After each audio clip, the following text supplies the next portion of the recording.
দেখছেন এই বুড়া বেটা যাইতেছে, আমার ধরতেও দেয় না। দেখছেন বিষয়টা দেখছেন কেমতে যায়।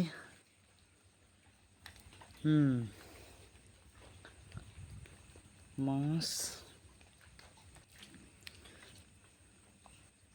এই যে দেখেন কি অবস্থা,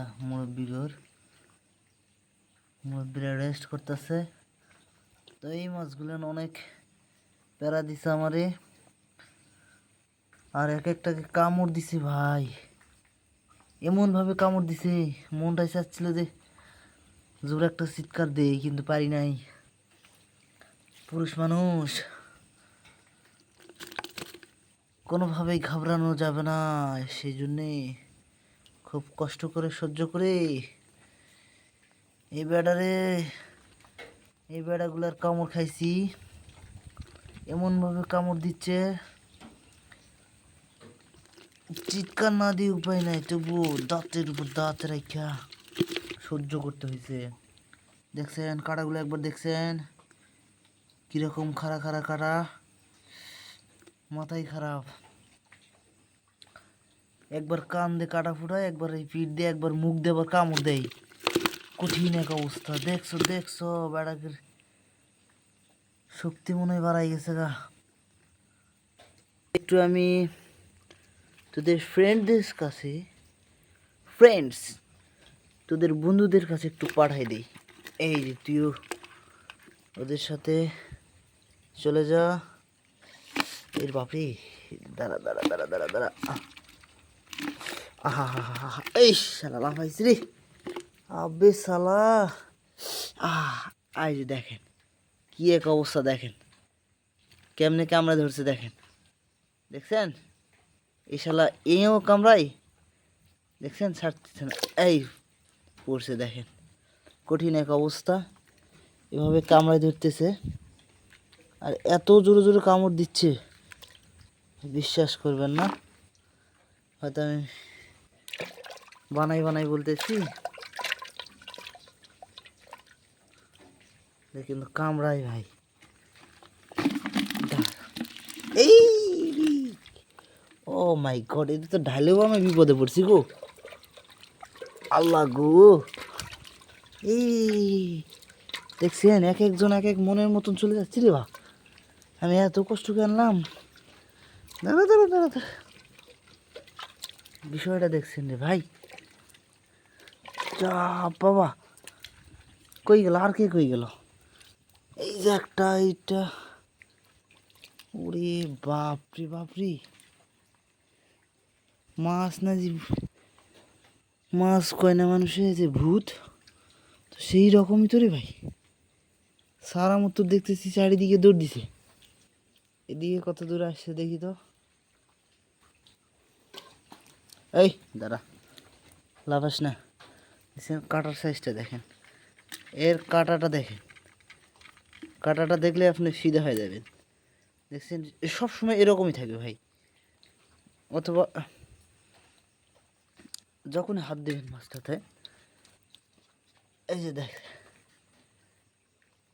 এই দেখছেন এই সাইড কাটাটা দেখছেন কেমনে, কত ধার আছে এটাতে।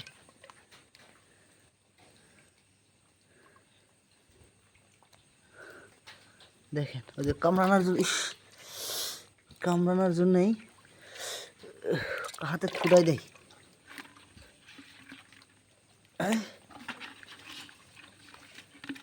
এটা মাছ আমি ট্রান্সফার করবো, এখানে রেখে দেবো, মারামারি করুক, যা মনে হয় তাই করুক। ওরে বাবা, পানিটা একটু চেঞ্জ করে দেবো, দিয়ে আমার কাজ শেষ।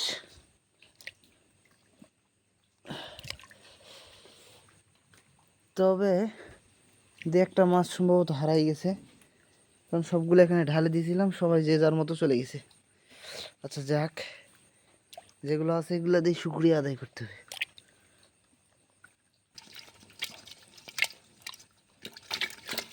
সামান্য প্রচেষ্টায় এতটুকু। 1 কেজি একটু পার হবে, 1-1.5 কেজি হতে পারে। সামান্য প্রচেষ্টায় সকাল থেকে যদি একটু ট্রাই করতাম তাহলে আরও একটু বেশি পাওয়া যেত। তো এটাই আমি আলহামদুলিল্লাহ। একটু পানি বাড়াই দিই, মাছের পরিমাণ যেহেতু একটু বেশি। ওহো, এই বেয়াদবটা তো সবসময় লাফালাফি করে। একটা পানিটা আর একটু ক্লিয়ার করতে হবে।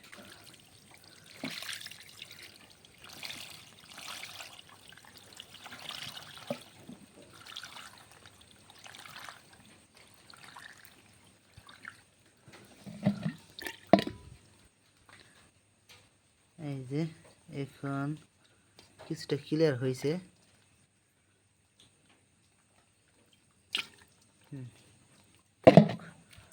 আর একটু পানি আনতে হবে।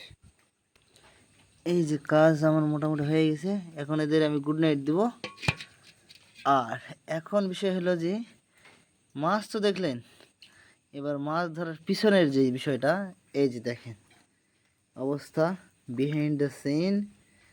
এই যে হাত পায়ের অবস্থা এরকম, লুঙ্গি গেঞ্জি প্যান্ট 3-4টা শেষ আমার। এখন এইরকম ভিজা গায়ে আছি সেই সন্ধ্যা থেকে এখন পর্যন্ত, ঘুমাতে পারি নাই। আমার মাজা ব্যথা হয়ে যাচ্ছে। আমি একটু বসতে পারলে অনেক ভালো লাগতো। এই কাজ করতেছি এই ভেজা কাপড় নিয়ে।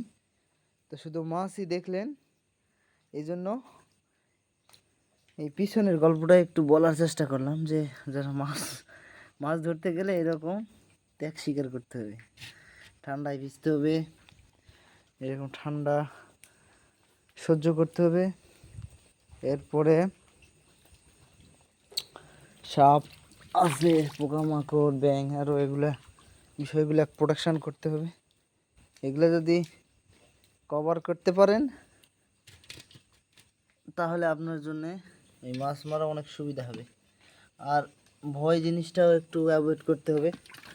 ভয়, অনেকে রাতে অনেককে ভয় লাগে, একেবারে বের হতে পারে না। এখন কিন্তু বাজে রাত 1টা, আমি 1টা পার হয়ে গেছে। আমি গেছিলাম